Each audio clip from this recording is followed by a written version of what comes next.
datang di mata militer ngapak, tempatnya info dunia dan Indonesia, dan yang panas-panas tentang militer. Seruput kopi dulu, Lur. Kawasan Asia Tenggara kembali panas setelah Malaysia mulai serius mencari pengganti rudal anti kapal untuk armada lautnya. Dan yang paling menarik, nama Turki tiba-tiba muncul sangat kuat lewat rudal Atmaka. Bukan cuma sekadar jualan rudal, tetapi sudah masuk ke level kerjasama strategis pertahanan. Keputusan ini muncul setelah Norwegia membatalkan ekspor rudal anti kapal yang sebelumnya menjadi opsi bagi Malaysia. Situasi itu langsung membuat Kementerian Pertahanan Malaysia bergerak cepat mengevaluasi tawaran dari beberapa negara. Ada sekitar 3-4 kandidat yang masuk penilaian, tetapi perhatian terbesar sekarang justru mengarah ke Turki. Dan kalau kita lihat perkembangan terbaru, arah Malaysia memang makin jelas. Saat kapal perang KD Tunku Laksamana Abdul Jalil diluncurkan di galangan kapal Istanbul, pembahasan soal Atmaka langsung makin panas. Ini bukan lagi sekadar proyek pembelian senjata biasa, tetapi mulai terlihat sebagai paket kerjasama militer jangka panjang antara Malaysia dan Turki. Yang bikin menarik, Malaysia pada April 2026 sudah menandatangani perjanjian untuk 24 rudal Atmaka sebagai bagian dari proyek LMS Batch 2. Jadi sebenarnya arah keputusan ini sudah mulai terlihat sejak awal. Malaysia tampaknya mulai nyaman dengan sistem persenjataan Turki. Sekarang pertanyaannya, kenapa Atmaka begitu menarik bagi Malaysia? Pertama itu karena faktor kemampuan tempur. Rudal Atmaka merupakan rudal anti kapal generasi modern dengan jangkauan jauh dan kemampuan sea skimming atau terbang rendah di atas permukaan laut untuk menghindari radar musuh. Rudal ini dirancang untuk menyerang kapal perang besar maupun target laut lainnya dengan tingkat presisi tinggi. Atmaka juga memiliki kemampuan update target di tengah penerbangan melalui data link. Jadi rudal ini tidak hanya ditembak lalu dibiarkan begitu saja. Operator masih bisa memperbarui informasi target selama rudal melaju menuju sasaran. Ini kemampuan yang sangat penting dalam perang laut modern. Selain itu, rudal ini menggunakan sistem navigasi canggih yang membuatnya sulit diganggu sistem peperangan elektronik. Di era sekarang, perang elektronik menjadi faktor besar. Rudal yang mudah dijamming akan cepat kehilangan nilai tempurnya. Karena itu, kemampuan anti gangguan elektronik menjadi poin penting. Dari sisi desain, Atmaka juga mulai dianggap sebagai pesaing serius rudal anti kapal barat.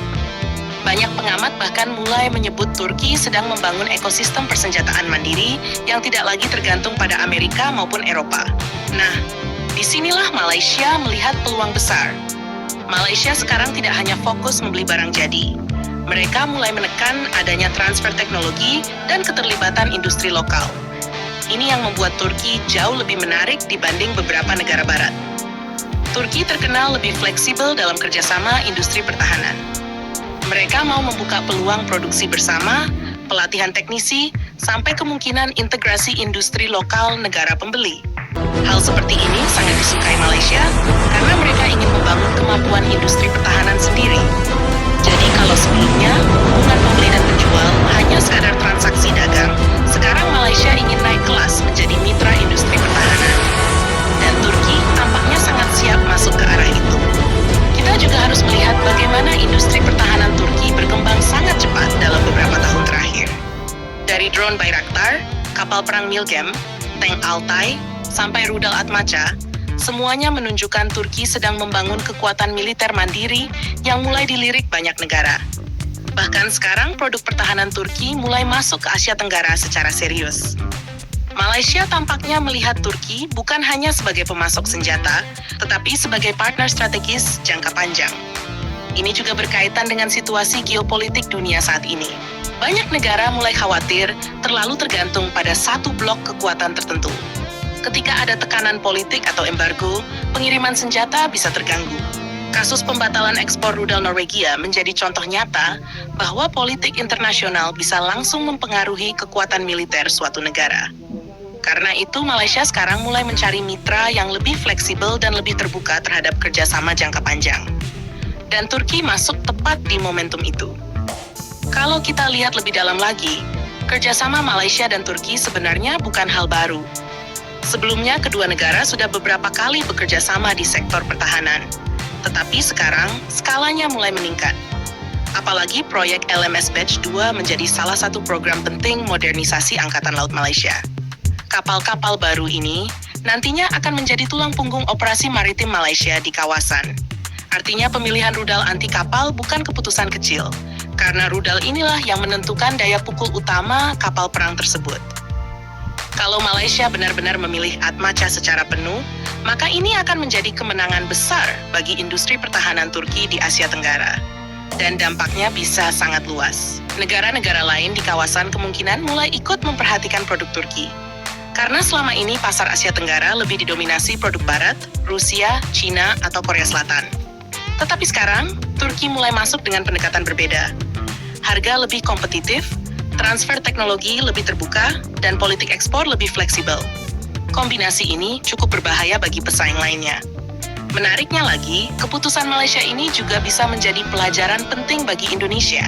Karena dalam dunia pertahanan modern, membeli senjata tidak cukup hanya melihat spesifikasi. Yang lebih penting justru keberlanjutan dukungan, transfer teknologi, kemampuan industri lokal, dan keamanan pasokan saat krisis. Kalau sebuah negara terlalu tergantung pada satu pemasok, maka risiko politiknya sangat besar. Hari ini bisa beli, besok bisa diblokir. Hari ini bisa dapat rudal, besok bisa ditunda karena tekanan politik internasional. Inilah kenapa banyak negara mulai mencari diversifikasi alutsista. Dan Turki sekarang menjadi salah satu pemain yang paling agresif memanfaatkan peluang tersebut. Apalagi industri pertahanan Turki saat ini sedang naik daun. Mereka terus membuktikan kemampuan lewat konflik nyata di berbagai kawasan. Produk mereka tidak lagi dianggap sekadar alternatif murah, tetapi mulai dipandang sebagai sistem tempur serius. Atmaca sendiri menjadi simbol bahwa Turki sekarang mampu masuk ke pasar rudal anti kapal modern yang sebelumnya didominasi negara besar.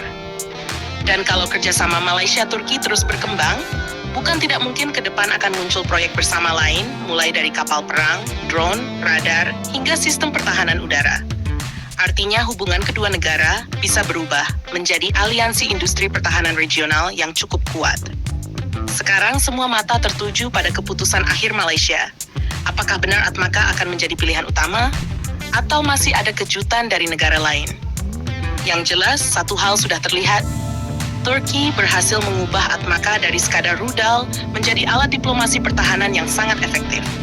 Dan di tengah persaingan militer Asia Tenggara yang makin ketat, langkah Malaysia ini jelas akan menjadi perhatian banyak negara di kawasan. Jangan lupa subscribe, like, dan komen di bawah sambil ngopi.